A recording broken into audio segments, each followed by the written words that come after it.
Assalamualaikum warahmatullahi wabarakatuh. Perkenalkan nama saya Prayoga.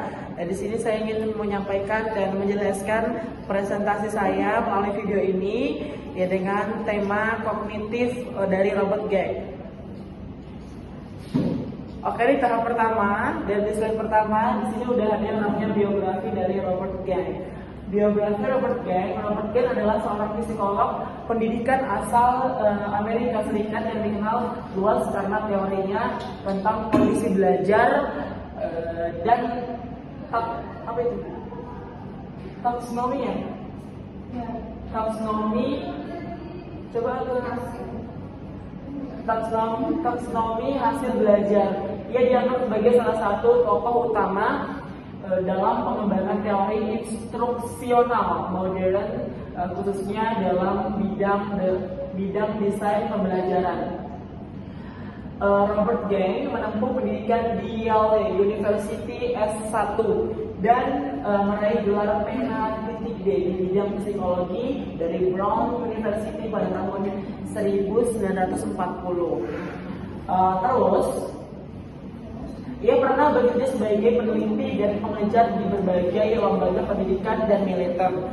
Terus termasuk di Angkatan Udara Amerika Serikat selama Perang Dunia Kedua, yang turut memengaruhi pandangannya tentang pelatihan dan pembelajaran yang sangat efektif. Itu adalah biografi singkat dari teori kognitif dari Robert Gay.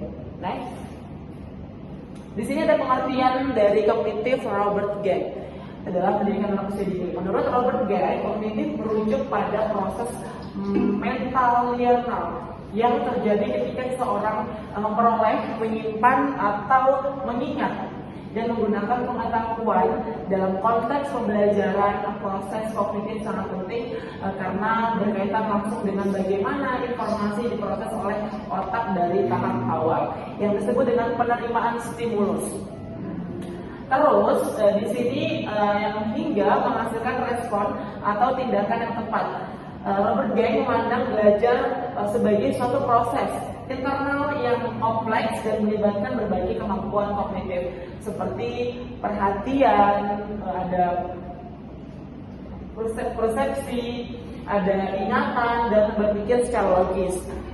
Terus ia menekankan bahwa pembelajaran tidak hanya sekedar meniru atau menghafal, tetapi melibatkan aktivitas mental sadar yang sistematis dan secara bertahap. Next, di sini kita masuk ke latar belakang. Jadi latar belakang itu ada dua. Di situ ada Robert Gay mengembangkan teorinya berdasarkan gabungan antara psikologi dan perilaku atau yang dalam bahasa artinya behaviorisme dan psikologi kognitif, khususnya dalam konteks desain instruksional dan efektivitas pembelajaran. Jadi latar belakangnya itu pemikirannya ialah dipengaruhi oleh pengalaman praktisnya dalam di bidang militer, pendidikan, dan penelitian tentang pembelajaran manusia, terutama selama Perang Dunia Kedua. Ia ketika terlibat dalam merancang pelatihan atau untuk personel militer. Nah, terus yang di sini ada Robert Gay menyadari bahwa berbagai jenis pembelajaran memerlukan pendekatan yang sangat berbeda. Jadi oleh karena itu, ia mengembangkan teori yang menjelaskan beragam jenis hasil belajar serta kondisi internal atau eksternal yang diperlukan agar pembelajaran berlangsung secara efektif. Pendekatan ini berpijak pada pandangan kognitif, di mana proses mental internal seperti atensi, memori, dan pengolahan informasi memainkan peran penting dalam belajar. Atau memori itu adalah secara mengingat dalam melakukan atensi dalam pengolahan informasi yang dimainkan secara penting dalam proses belajar mengajar. Seperti itu. Next. Di sini ada jenis hasil belajar dari Robert Gay. Yang pertama ada keterampilan intelektual, yang kedua ada informasi verbal, yang ketiga ada strategi kognitif. Kita masuk ke keterampilan intelektual. Nah, keterampilan intelektual menurut Robert Gay adalah kemampuan untuk menggunakan simbol, konsep, dan aturan dalam berpikir dan bertindak Ini mencakup proses mental seperti membedakan, mengklasifikasi, menerapkan konsep, hingga memecahkan suatu masalah. Keterampilan ini bersifat kognitif aktif, artinya tidak sekedar mengingat fakta atau informasi verbal, tetapi juga menggunakan informasi tersebut untuk memahami dan menyelesaikan tugas atau persoalan. Ini di sini adalah grafik yang dimana Robert Gang adalah kemampuan yang menggunakan simbol, konsep, serta aturan cara berpikir yang secara bertindak. Next kita masuk ke yang namanya informasi verbal.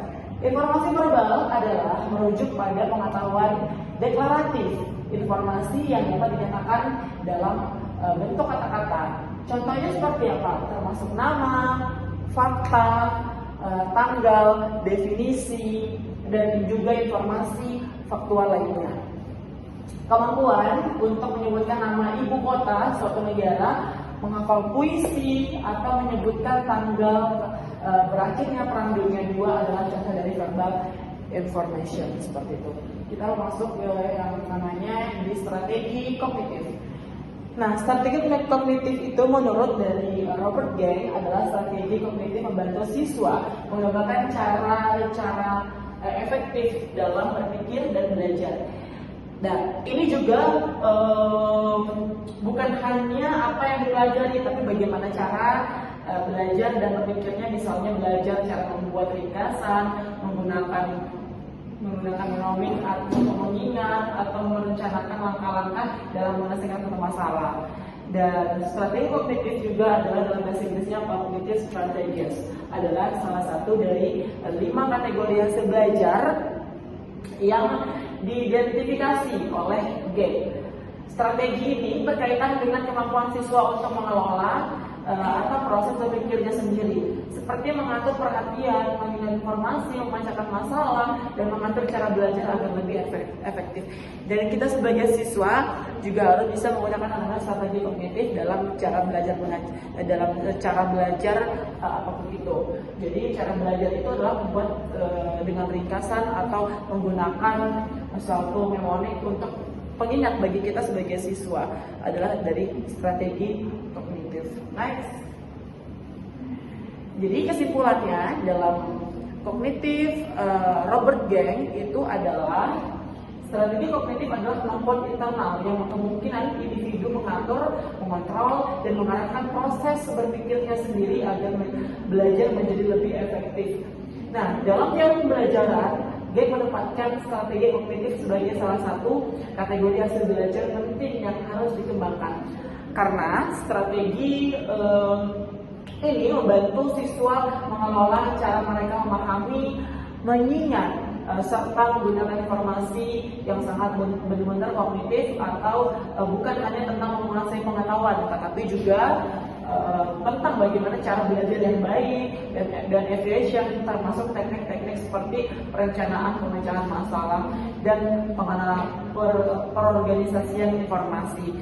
Ini adalah hasil dari yang saya sampaikan kepada teman-teman semua.